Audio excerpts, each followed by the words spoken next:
Welcome to the Two Marketing Moms podcast. Two women with 50 years plus of marketing Integrity experience. and culture are extremely important. You can still say, I don't know. Stop multitasking and be present in the Moms moment. have balls, big time. Welcome to the Two Marketing Moms podcast. We are two women with more than 50 years of marketing and advertising experience between us, and we want to talk about the struggles, the fails, and the wins that we experienced while building our careers, being a boss, juggling work and a home life, and arguably the hardest and yet most fulfilling job, being a mom. This podcast was created for marketing and advertising professionals, especially the up-and-coming marketing stars of the future. We hope these tips, tricks, and advice will help you navigate work and life and get ahead. This episode is a very special episode for us because our first guest, Katherine Winch, who is the CEO of the Mom Complex and also the author of the book Slay Like a Mother, joined us. And I told her I was fangirling because I totally was. I mean, she's just such an awesome leader and an awesome voice for moms, especially, not only for our personal development, but also in the working world. So the interview that you will hear today on this episode is, we read the book and peppered her with questions about how to be a dragon slayer. And so, okay, what's the top thing that you took away from our conversation, Kelly? There were so many things, but the major aha moment for me in reading the book is really understanding what gave birth to your dragon in the first place. And a lot of what that is where is that moment in life where you started to have doubt? Yes. And the research that she did around the world that talked about the commonality of what women's biggest fears about motherhood really had to do with self-doubt. And that also gave birth to this idea that the mommy wars aren't really mommy wars against different types of moms, stay-at-home moms versus working moms. Women are at war with themselves. We have our own self-doubt. And that to me was like a wow moment in this book to really understand where my own self-doubt comes in and how I might wear a mask to hide, being this perfectionist mom and having 3 kids and a dog as you do. Meaning we both have 3 kids and a dog, not that you wear a mask as well, but just. No, I do. But it really, and she gives you strategies and tools to kind of look at things from a different point of view and to source where that dragon came from. And so I highly recommend the book for all moms in any stages of your mom life to really kind of look internally and think about how you can become a more confident mom and slay your own personal dragon. Well said. And once you slay that personal dragon, it will make you a happier person in general, not only at home, but also at work as well. And to be an empowered, confident working mom means that you have to be whole. And I think that's a really important concept among many other things that we talk about. So for all of you that may be just learning about Katherine right now here on this podcast, I just wanted to do her introduction. As I said, she's the CEO and founder of the Mom Complex, headquartered in Richmond, Virginia, not too far from where we are in DC. And she's also author of Slay Like the Mother. Slay Like a Mother. Katherine dedicates her life to making the lives of mothers easier. Thank God we need someone like that. In her role as founder and CEO of the Mom Complex, she helps the largest company in the world, such as Walmart, Johnson & Johnson, and Airbnb, better understand and support their mom customers and employees. In her latest venture, Katherine combines 10 years of groundbreaking research on motherhood with her own personal journey, and she gets very personal in her popular book, Slay Like a Mother. Parade magazine recently named Slay Like a Mother one of the top 10 life-changing self-help books of the year. And Katherine Research has been featured by the Today Show, the New York Times, Wall Street Journal, and Fast Company. Katherine is the recipient of the Working Mother of the Year Award by the Advertising Women of New York, the Outstanding Woman Award from the YWCA, and most recently, Woman of the Decade award from the Women's Economic Forum in India. So she is a powerhouse woman and someone to certainly look up to. And so please enjoy our interview with Katherine. So thank you, Katherine Winch, for joining us on the Two Marketing Moms podcast. I'm totally fangirling out because it's so awesome just to see you on screen and have the opportunity to talk to you. Both Kelly and I have been following Katherine, the Mom Complex, and obviously dived into her book, which is so exciting. And it just opened up so many windows of our imaginations, and we have so many things to talk to you about today, Katherine. Yay. Well, I'm excited. There's nothing I love talking about more. So thanks for having me. So Kelly, take it away with our barrage of questions. Wonderful. As I said earlier when we were talking privately, I love the book. I have different sections of it that I have put little monkey attachments on it. And there's so many things in here that I want to chat about. But before we get into the book, I love your personal story. And I love how you start with the personal story of working at an ad agency in Richmond and how you pitched the Johnson & Johnson account and didn't actually win the account, but in essence, you found your calling and you found your passion. Can you talk a little bit about what that experience was like and kind of what your aha moment was, and then how you kind of became brave enough to start the Mom Complex? Yes, absolutely. So I had been in the marketing and advertising industry for over a decade and loved it, loved working in advertising. I loved the highs and lows that you all are familiar with, kind of the roller coaster ride of advertising. And at one point in my career, the agency I worked for, we were pitching the global Johnson & Johnson baby account. And so therefore, part of my job as a strategic planner was to research mothers in 17 countries. And what we wanted to do was uncover what mothers had in common. So we were all, even as busy mothers ourselves at the agency, were kind of worn out by the quote unquote mommy wars and breastfeeding versus bottle feeding, working versus stay at home. It was all kind of exhausting. So we thought for Johnson & Johnson, let's figure out the tie that binds, the one emotion that we all share in common. And unfortunately, or fortunately, I don't know which one, the research revealed that the number one emotion that all moms had in common in these 17 countries was self-doubt. And it was really startling to me. And it was startling to me on a couple of levels. And it was a game-changing moment for me. It was startling because I thought other mothers had everything under control. I thought I was a trash fire and every other mother was perfect. So to see, behind the curtain, that all of these mothers, regardless of race, regardless of geography, regardless of income, that they were steaming with self-doubt was very comforting to me. It saddened me, but it was very comforting to me. And I immediately thought, wait a second, if I'm filled with doubt and everyone's filled with doubt, why are we not talking about the damn doubt? And why are we pretending that we're perfect and that we don't need help? And that research really gave me the courage to start talking about this. And so eventually I talked about it so much that I turned it into a consulting company. I left my advertising career. I started the Mom Complex, and I'm on a mission to help improve the lives of mothers. And it's deeply, deeply fulfilling.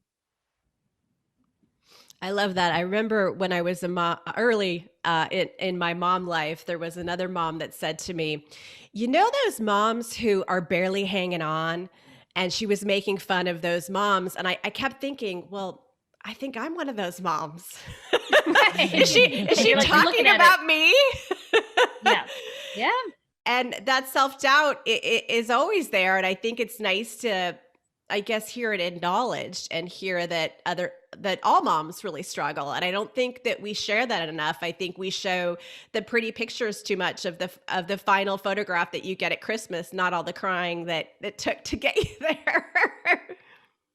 Yeah, absolutely. And like I said, knowing that other women were struggling helped me struggle out loud. And I think that's a really brave thing to do. And I was really suffering in silence. And I was, pretending that everything was okay and never asking for help. And despite significant external success, if someone looked at my life from the outside, I had an extraordinary career. I had lots of trophies, on my bookshelf.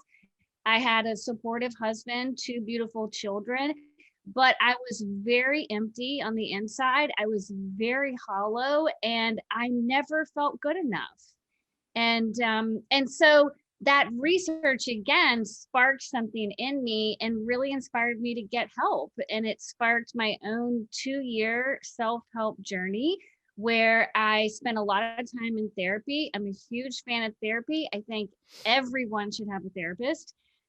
So went through a lot of therapy, learned about myself, read lots of self-help books, watched lots of Oprah episodes, drank lots of red wine, crying on my couch. And I finally learned to love myself from the inside out and stop hating on myself. And the greatest joy of my life is that I no longer rely on external approval for my self-esteem. It comes from the inside now instead of from the outside. Does some of that come from age, though, and wisdom?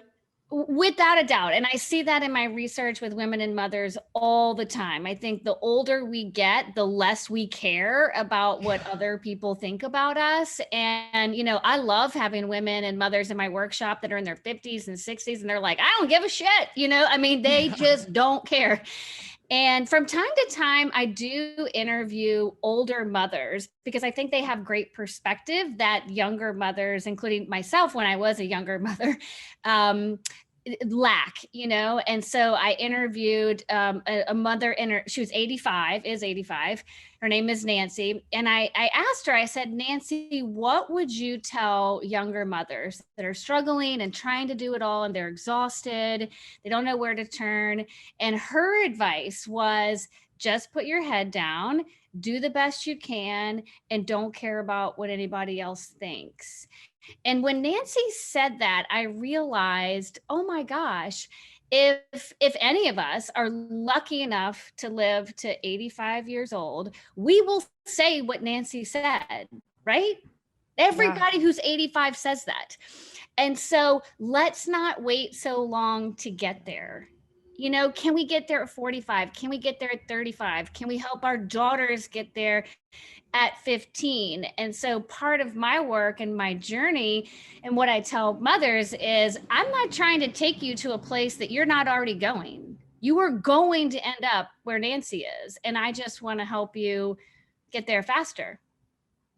Yeah, I was definitely a hot mess first time mom and probably a second time mom too. And then by the third baby, I was like, I don't give a crap anymore. Like, I'm just going to put it all out there. I was at like a happy hour type thing with my neighbors out on the driveway recently. And I don't even know what I was saying. I was giving the real about like dinners. I'm working like crazy. The kids are at home. And I probably said something like, sometimes dinners are a mix of Cheetos and grapes Cereal. and yeah. And someone said, wow, you're so honest.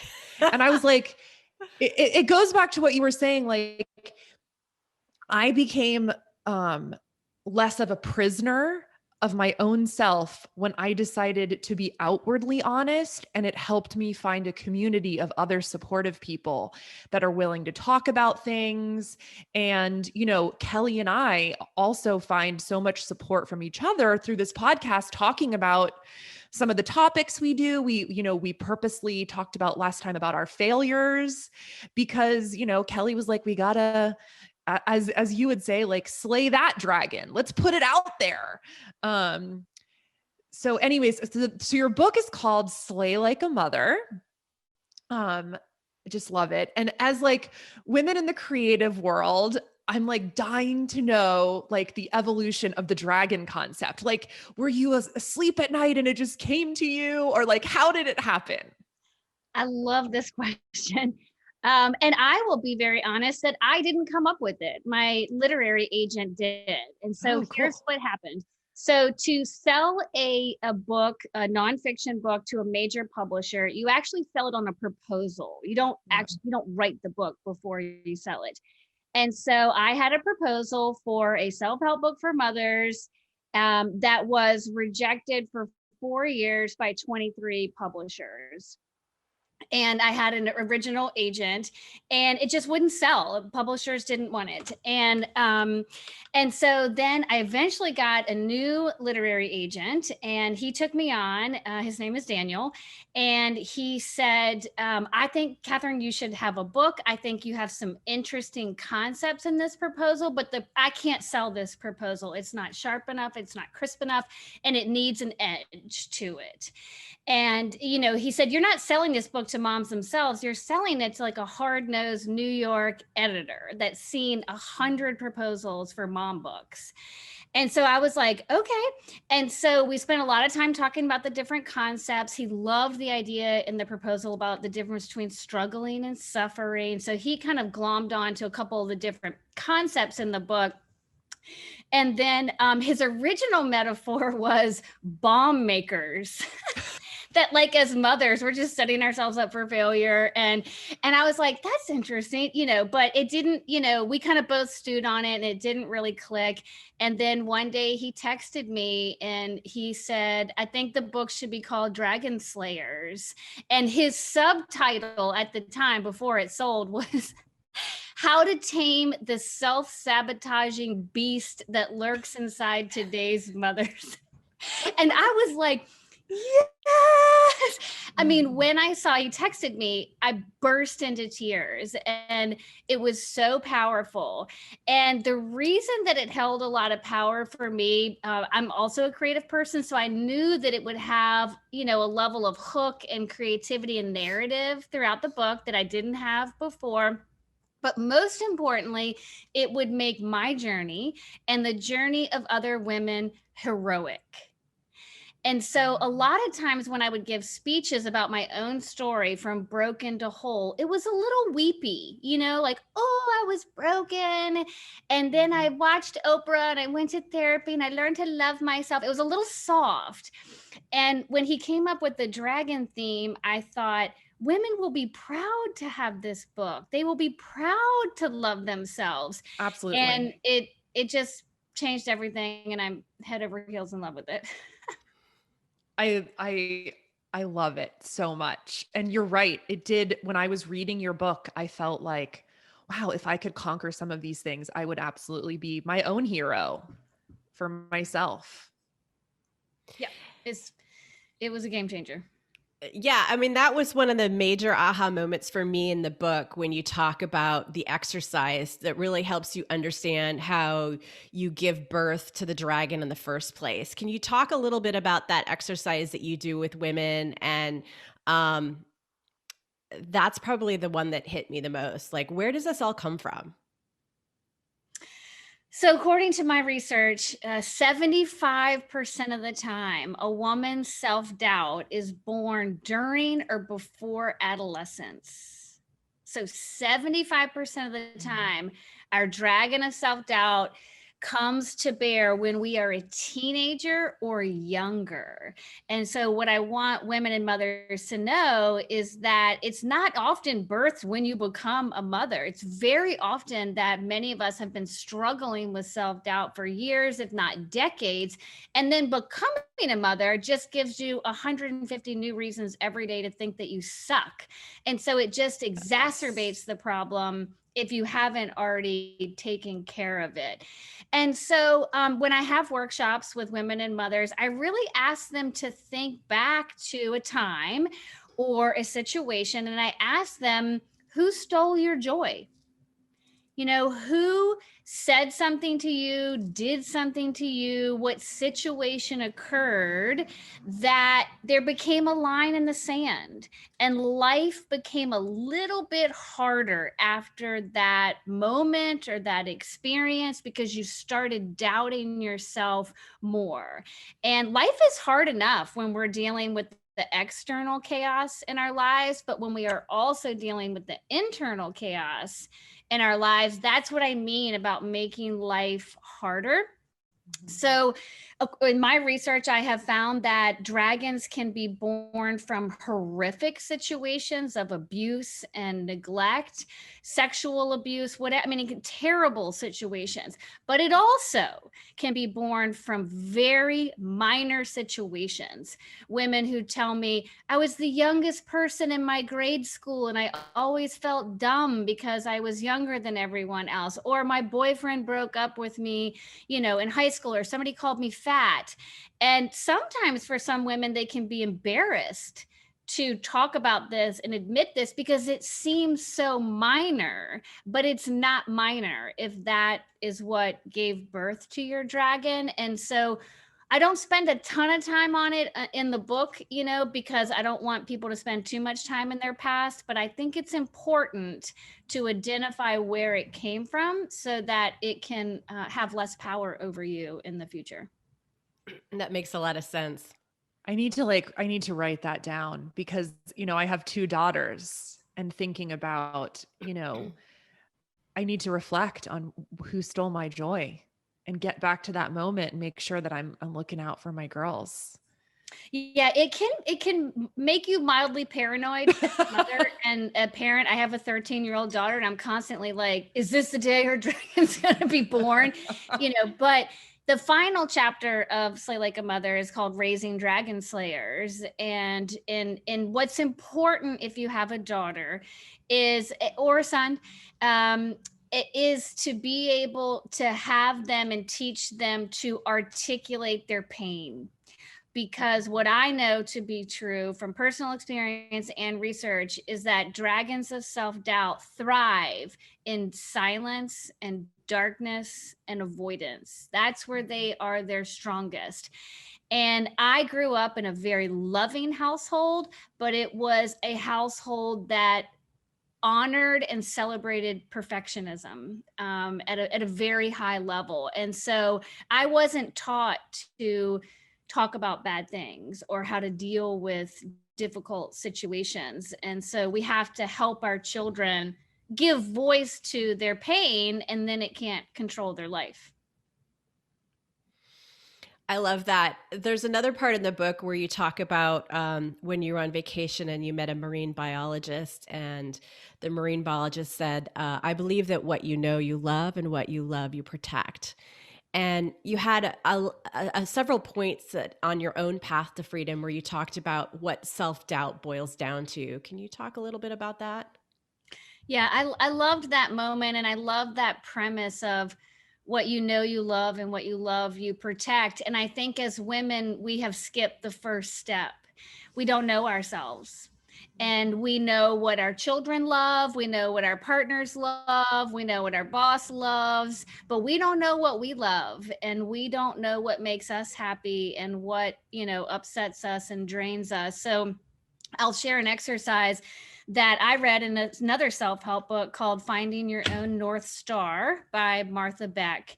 And it was an exercise so simple. She said, take out a piece of paper, draw a line down the center, and on the left-hand side, make a list of all the activities in your life, not just professionally, all the activities in your life that drain you and deplete you and upset you, etc. Anything. It could be, I hate emailing, I hate driving in the car, whatever it is. And then on the right, all the activities or scenarios in your life that just light you on fire and excite you and thrill you. And I do this exercise with women all over the world, and they've never done it. And they're staring at the page going, I don't really know what makes me happy. I don't really know what drains me and depletes me.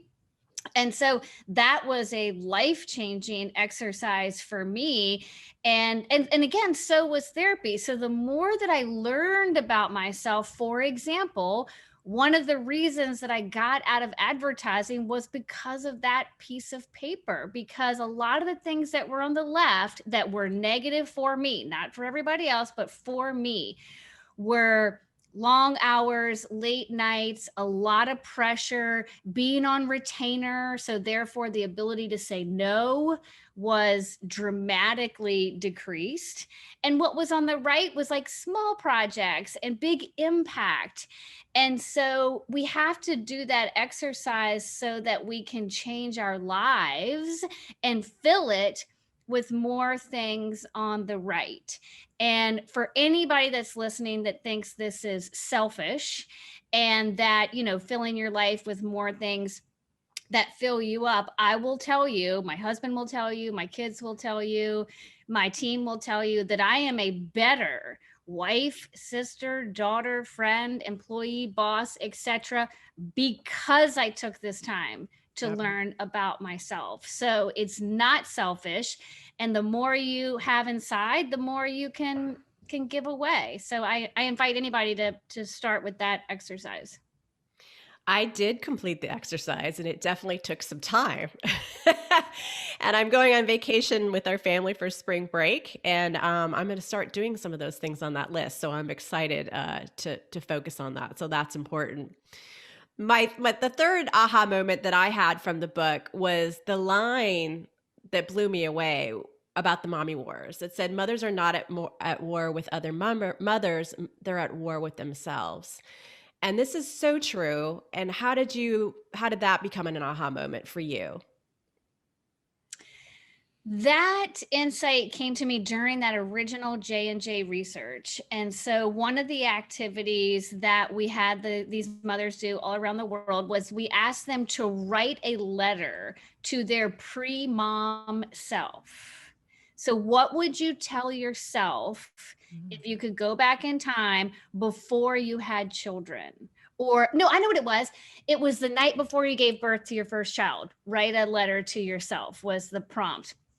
And so we're getting these letters from all over the world, from Italy, from Korea, from Belgium. I mean, it was beautiful. And I sat on my floor reading them, and I cried and I cried and I cried, because every single letter basically said, don't beat yourself up so badly. Give yourself a break. It's going to be okay.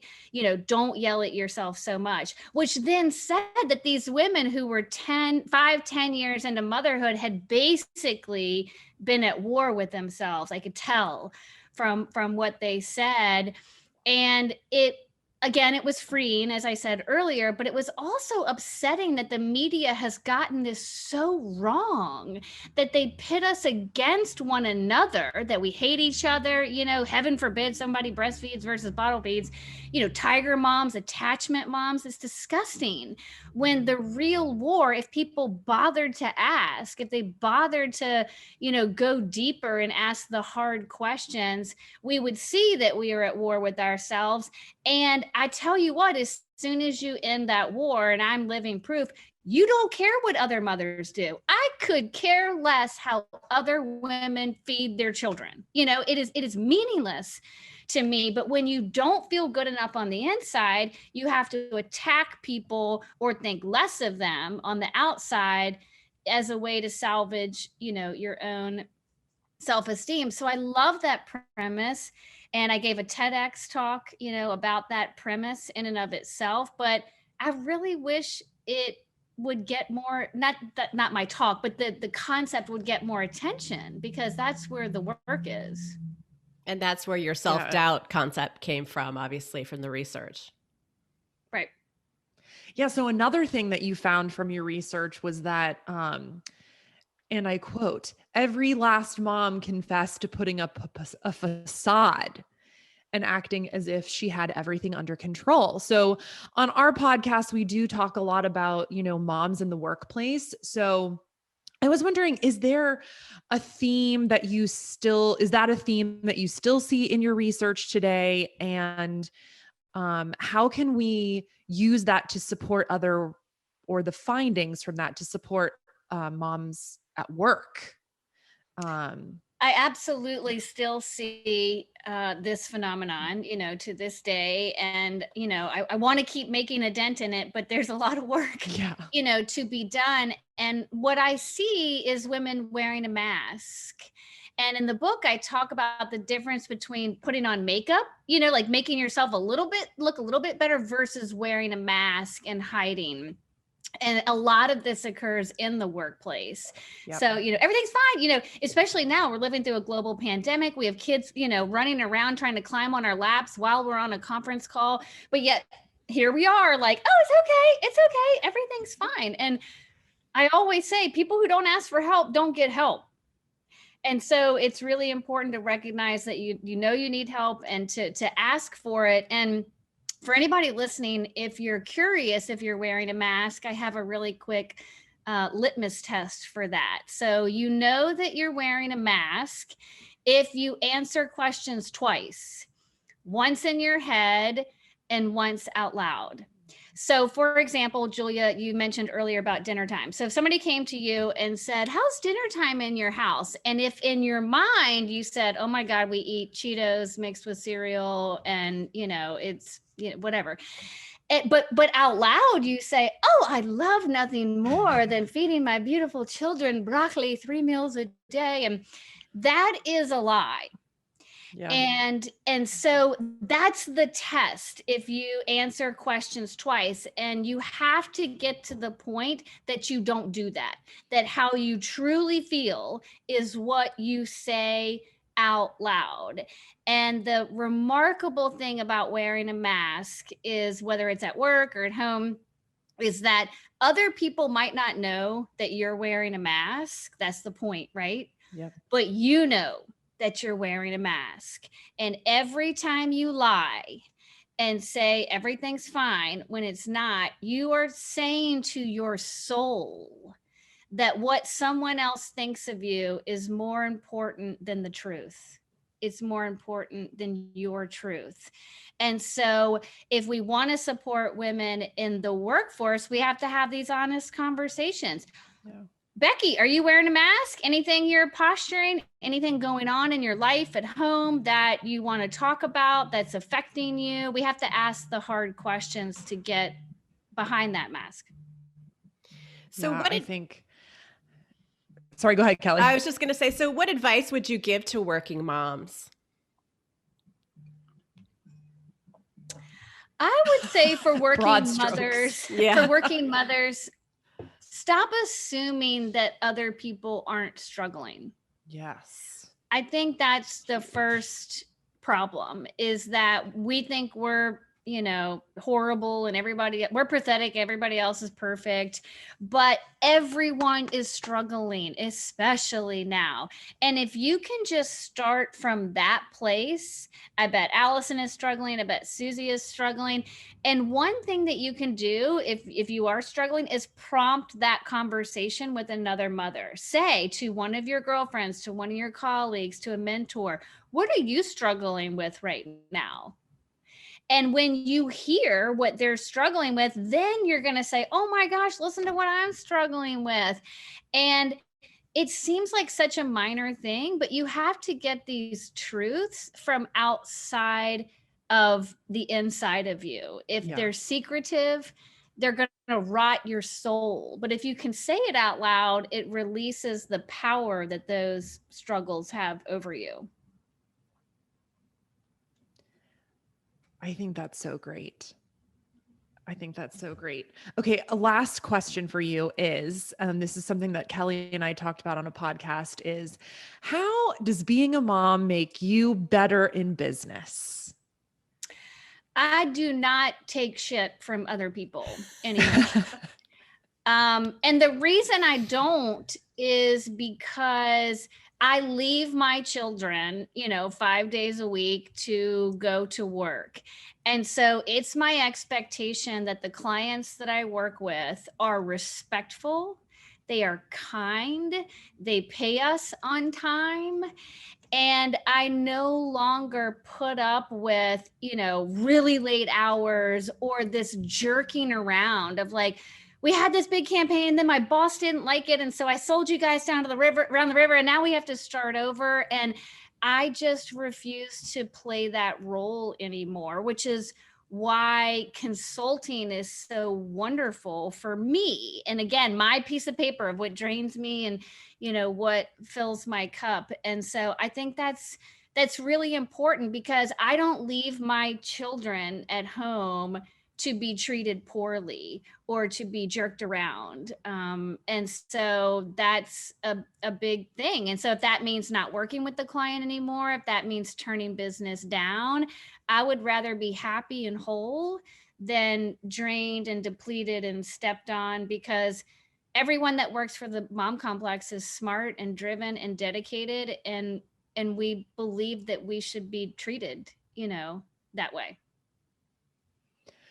Well, I've been feeling drained and depleted the past couple months as the pandemic has worn on and on and on. And so I too am going on spring break. So I am going to work on that to get to a better place. So thank you for that personal advice that I will take personally. So with that, we'll thank you so much for joining us, Katherine, and we'll promote your book, Slay Like a Mother, wherever we can, to all the moms, to all of our listeners, to all of our colleagues, because it's so great.